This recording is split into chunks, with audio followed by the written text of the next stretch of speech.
Sejam bem-vindos a mais um Espaço Opinião e hoje começamos por falar de saúde e analisamos as declarações de Mário Centeno.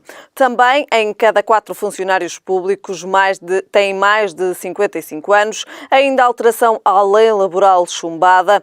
Termina hoje o prazo para limpar terrenos e falamos de política internacional e falamos do novo governo de Merkel e os desafios que tem pela frente.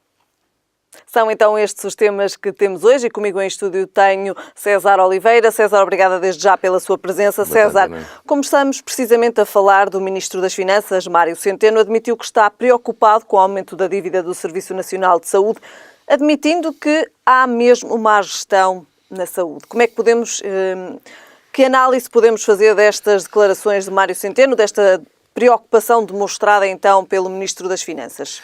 Desde logo é preciso perceber e é preciso interpretar e assumirmos que a saúde não é um setor que possa ou que deva dar lucro, não é? E, portanto, os prejuízos, se forem contabilizados em função da sua sustentabilidade, vai dar sempre prejuízo. Achamos que os portugueses acham de uma forma geral que o Serviço de Saúde tem que ser um serviço público pago pelo Estado ou pago ou assumido pelo Estado e não tanto contabilizando dívida, mas contabilizando custos. O que Mário Centeno refere e a preocupação dele é que em relação à má gestão. E a má gestão tem a ver com sucessivas situações que vão acontecendo, as alterações que muitas vezes são provocadas até pelo próprio Orçamento de Estado e não só pelo próprio Orçamento de Estado, por, de alguma forma, as situações que vão acontecendo de saúde no país e no mundo, em que o setor da saúde tem que ir a correr atrás dessas ocorrências, tratá-las e aumentar custos para as combater, nomeadamente muitas situações de saúde que vão acontecendo novas. A questão que se põe, que se calhar Mário Centeno e o Governo deveriam ter uma especial atenção, é que muitas vezes os gestores dos hospitais, sobretudo os gestores dos hospitais, são médicos. E há médicos que podem ser um bom gestor, mas normalmente os bons médicos não são bons gestores de empresas, ou gestores financeiros e não só, e de recursos humanos.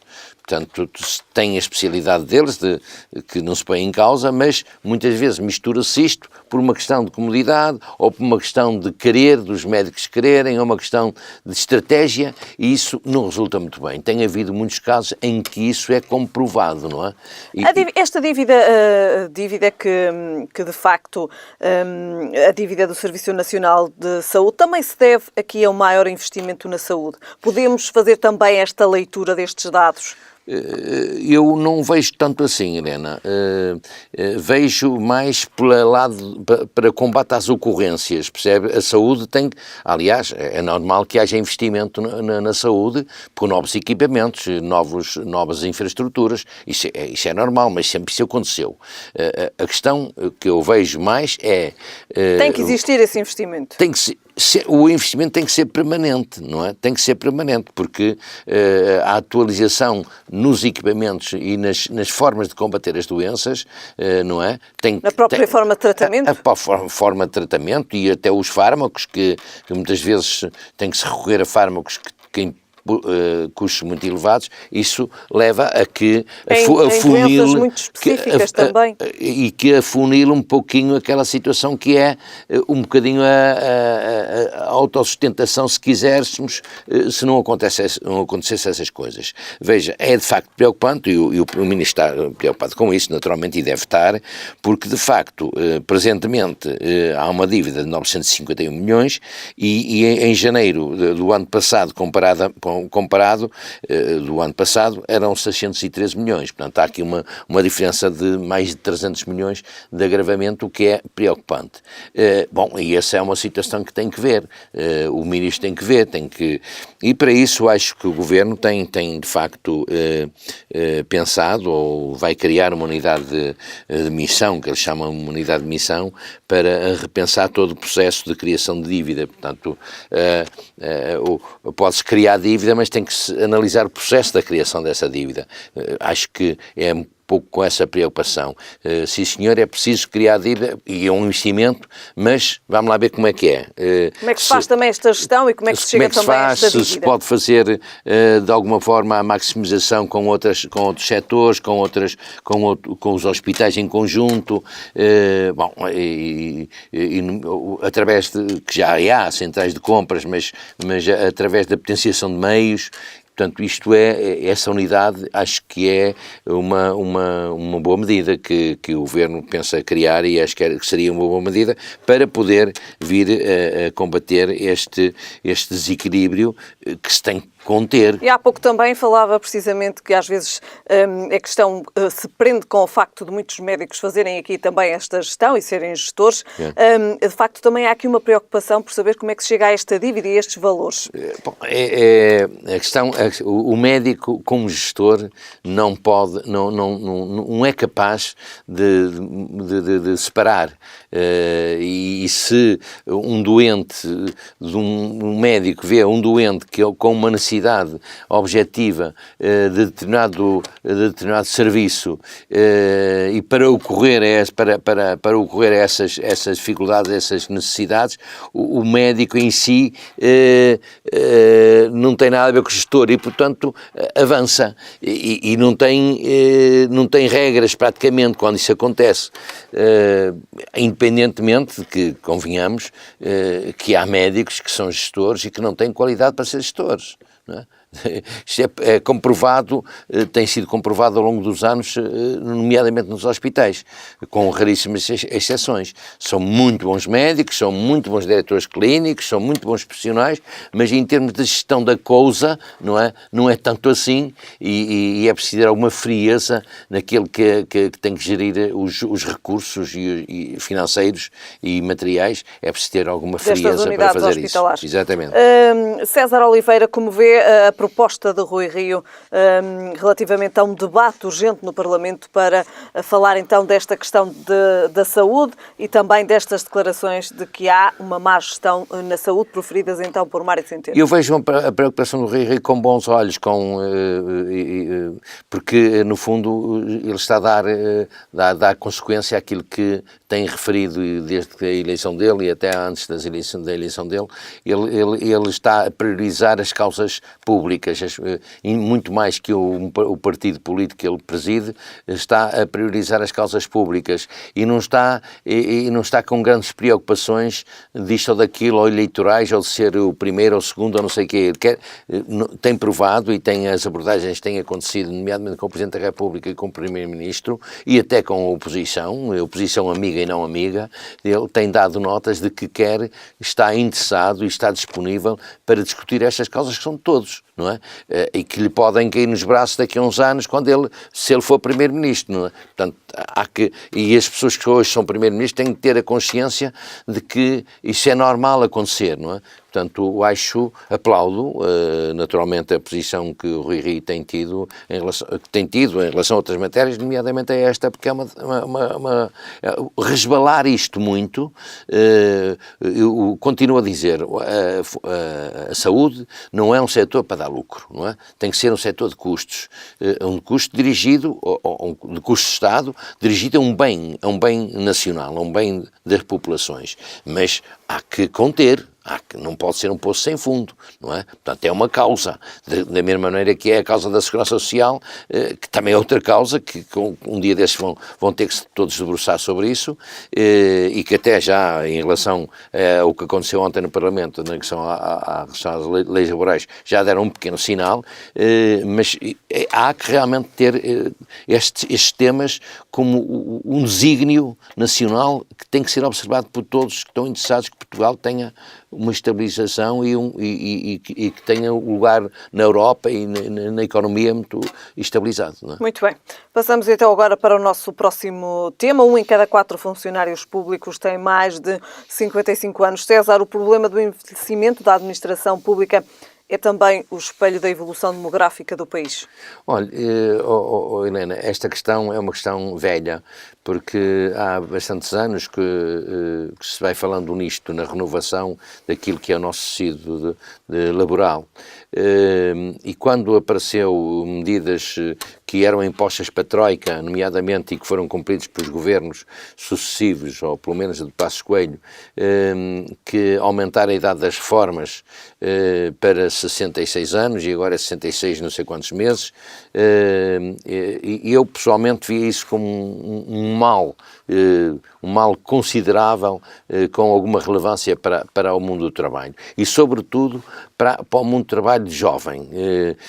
Nós temos as universidades cada vez a oferecer mais possibilidades de melhor formação para os jovens por si só também adquirem consciência de que é preciso terem um curso superior para poderem iniciar e estar no mercado de trabalho, e tem havido essa atenção da melhoria. Não é em vão que o nosso país está considerado como um país ao nível de jovens com uma melhor cultura, nomeadamente cultura de trabalho, cada vez mais com formação superior e formação académica. E cada vez mais a ser apetecidos por outras comunidades do estrangeiro, e portanto isso é uma boa nota de que os jovens estão a preocupar a fazer o seu próprio trabalho, a formarem-se, a serem mais cultos, serem mais profissionais.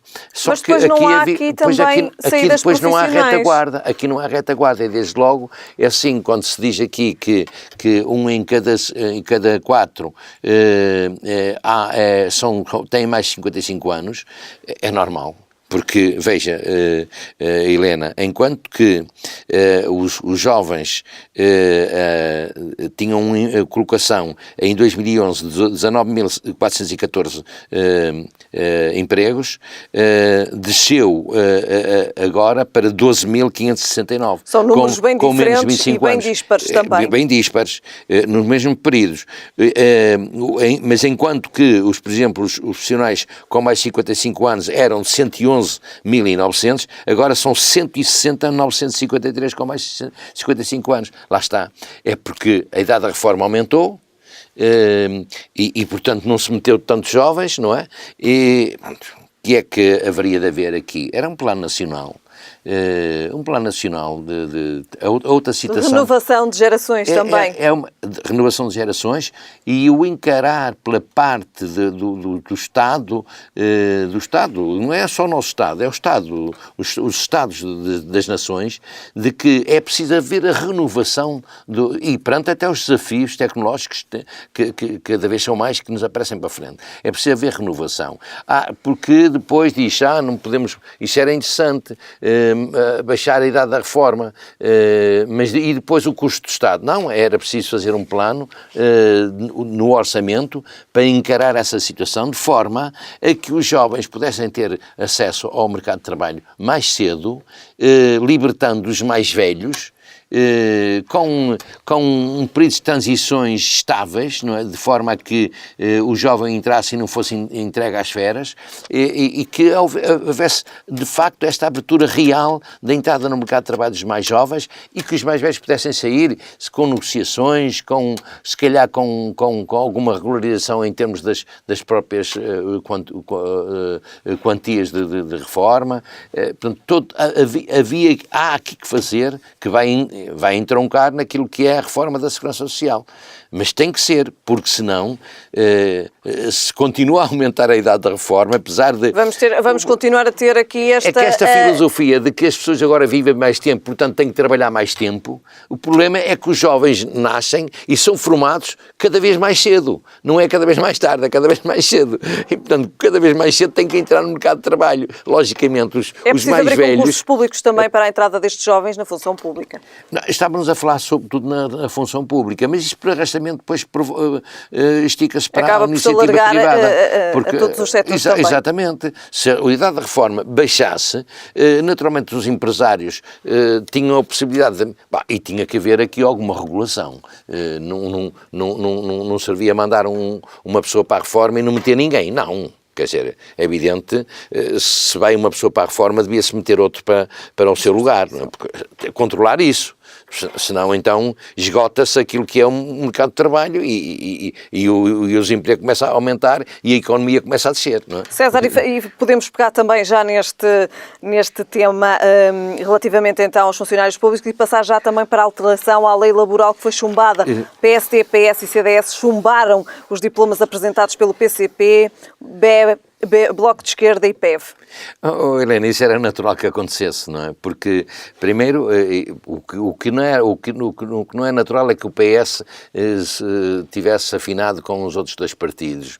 PSD e CDS. Pois, mas o PS é governo. Mas tem ali um acordo com estes partidos que fizeram propostas. Pois é, mas já que tem a primeira responsabilidade de governar Portugal e tem que se encaixar naquilo que são o cumprimento das medidas que são determinadas internacionalmente, nomeadamente da Comunidade Europeia, e, portanto, é muito fácil um partido pequeno, nomeadamente o Bloco de Esquerda e o PCP, que estão simplesmente a sustentar este esquema de governo, mas o PS é que tem que cumprir os objetivos para Portugal. Foi isso que fez também aqui e com estas situações da lei laboral, digamos, a revisão da lei laboral, aquilo que esses partidos queriam fazer era criar mais despesa ao Estado, criar mais regalias aos trabalhadores, de forma a que pudesse, no fundo, o que ia dar era a fragilização da competitividade de nossa economia perante outros países que são nossos concorrentes. Estamos a falar de coisas reais, portanto, e daí a razão do PS ter alinhado com, independentemente que eles aceitam fazer aqui alguma revisão, nomeadamente em relação à adaptabilidade do trabalho. Isso é uma situação que a proposta do Bloco de Esquerda não merece totalmente a aceitação, mas pode ser revista, pode inclusivamente ser adaptada, não é? E depois é a questão dos contratos coletivos de trabalho, que é preciso fazer. É evidente que a nós chateia-nos termos nós aqui um ordenado mínimo de 600 euros e irmos para a nossa vizinha Espanha tem mais do dobro. Nós chateia-nos, acho que não somos iguais, nós trabalhamos, a nossa mão de obra até mais qualificada, nós trabalhamos mais e isto revolta um bocado. Mas as economias estão construídas assim e os governos têm que também atuar em função daquilo que é essa realidade, perante as receitas. Contexto económico. Contexto económico, perante as receitas, quer dizer, se tivessem muitas receitas, se calhar tinham mais folga, mas as receitas não são iguais às que são executadas em Espanha. E tem a razão que, portanto, era expectável que isso acontecesse. Abre aqui um charme político, é um charme político, agora é interessante isto verificarmos, não é? Mas, e se calhar os partidos de esquerda estão zangados, não é? É normal que estejam com esta zangados. aproximação, porque existe de facto aqui uma aproximação entre PS e PST, César Oliveira. Eu não sei se existe assim, tão visível, não é? Mas, na verdade, há uma postura diferente do PSD atual com as questões de Estado. Não há dúvida nenhuma. Eu não critico quem esteve em situações muito diferentes e, portanto, fez o que pôde, mas não há dúvida nenhuma que no PSD, não sendo governo, mas tendo a realidade, assume a realidade que é preciso fazer algumas coisas para alguns setores, eu acho isto positivo, parece-me muito positivo. E, naturalmente, também é normal que apareçam aqueles que vão denegrir, aqueles que vão dizer maldizentes e não sei o quê, para que isto não aconteça, porque às vezes interessa-lhes estar no lodo, não é? Ali naquela coisa, naquela babuche, para poderem andarem a sobreviver e conseguir os seus objetivos e conquistarem eleitorados. Que isso aqui é perigosidade. Eleitorados que não têm nada a ver com aquilo que está a acontecer em Portugal, que nós somos um país de pleno direito da Europa. Portanto, e de benefícios e outros, e é preciso, não se pode dizer assim, nós somos assim, queremos uma coisa diferente e querer continuar a estar na Europa. Sou contra a Europa e continuo a estar, é uma coisa absolutamente César, terminamos então este tema, passamos agora então para o nosso próximo tema. Temos ainda mais 2 temas em análise. Termina hoje o prazo para limpar os terrenos e António Costa revelou que irá existir um recuo em relação às multas que iriam então ser aplicadas a partir de hoje a quem não cumprisse com a limpeza dos terrenos. Sim, naturalmente. Aliás, tem havido, desde logo quando foi lançado este plano pela parte do Governo, e nomeadamente a intenção de descentralizar ou de cometer competências às autarquias locais, houve aí logo um burburinho de que, de facto, as condições que o Governo queria passar essas competências e essas obrigações não são plausíveis de ser cumpridas como deve ser pela parte dos municípios. Portanto, os municípios têm reagido bastante a esta matéria e, portanto, é uma matéria que ainda vai ter que ter muitas dinâmicas de ajustamento, na minha opinião.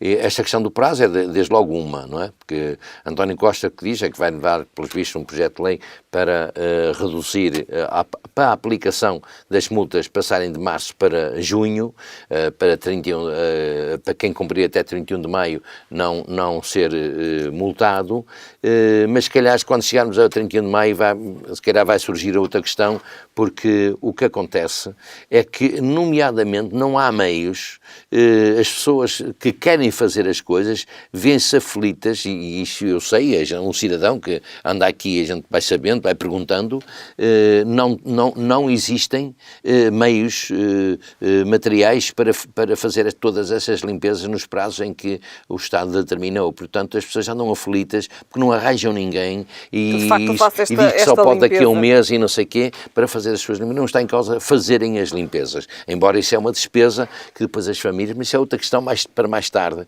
que se calhar... E que certamente também nós voltaremos aqui a falar nela mais à frente. É uma questão mais tarde, que se calhar qualquer dia os proprietários vão entregar os terrenos ao Estado, que é para ficar mais barato. César, falamos agora então de política internacional, passamos para o nosso último tema de hoje. Falamos no novo governo de Merkel e nos desafios que tem então pela frente, de travar o avanço do populismo e reformular a União Europeia. São então estes os grandes desafios para a chanceler alemã nos próximos 4 anos, César?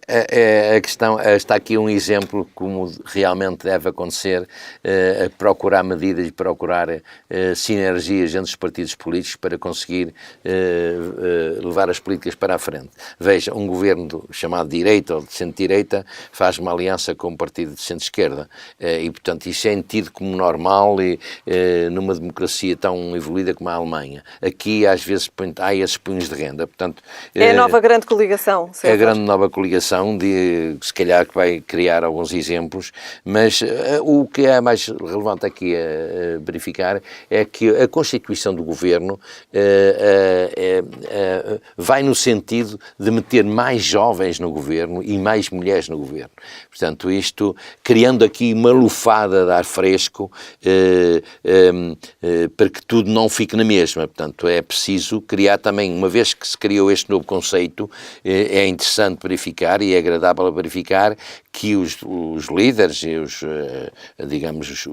Estados-maiores de cada partido também estão interessados que isto aconteça. Mais jovens, mais mulheres, para poder dar uma nova lufada àquilo que pode acontecer num governo que se pretende que vai fazer a grande diferença. Verificamos que, e isto aqui aliás, acho uma das incumbências que este governo vai ter, e é um propósito, é um compromisso, é que tem que reduzir o fosso que existe entre os mais ricos e os mais pobres. Tem que reduzir o fosso de separação. Portanto, isto vai tornar a sociedade mais equilibrada e a política de rendimentos também tem que ser ajustada de forma a que isso seja conseguido. É um objetivo. Para quê? Para cumprir os desígnios da Europa, para cumprir os desígnios de uma Europa desenvolvida. E acho que isso que é muito positivo. E é logo uma medida de combate às políticas contra a Europa que estão a ser desenvolvidas por Trump e por outros países que nos querem ver andar para trás. César, uma última questão, estamos a chegar ao fim deste comentário, uma última questão muito rápida. Angela Merkel foi vista durante muitos anos como a garante de estabilidade na Europa. No entanto, a partir de 2015 e depois das políticas de portas abertas em relação aos refugiados, isso mudou. Mudou. Agora, uma das preocupações deste governo, e portanto deve ter sido também uma das condições para a negociação, é que tem que fazer alguma contenção nessa matéria, porque é preciso que não se dê voz ou que não se dê razões à direita, à extrema-direita, para avançar. E este é um tema muito sensível. E, portanto, Merkel não é já, não pode ser. E também, no fundo, repare, não chocava nada que Merkel fosse substituída, porque esta coisa de estar muitos anos no governo, no poder, às vezes desgasta e desmotiva e às vezes não cria novas ideias. Portanto, acho que isso é normal. Muito rapidamente, César. Independentemente de termos todos que ter a consciência que Merkel foi uma senhora que tem feito muito pela Europa, muitíssimo pela Europa. Não podemos esquecer o que foi a integração das duas Alemanhas, que ela foi muito protagonista. Bom, não só ela, mas ela também. E, portanto, é uma senhora que ficará sempre na memória dos cidadãos do mundo, nomeadamente. Muito bem. César, terminamos então com os desafios do novo governo de Angela Merkel para os próximos 4 anos. Voltamos a ver-nos na próxima semana. Obrigada, César. Boa semana. Obrigado, igualmente. Foram então estes os temas em análise. Já sabe, estamos de regresso amanhã.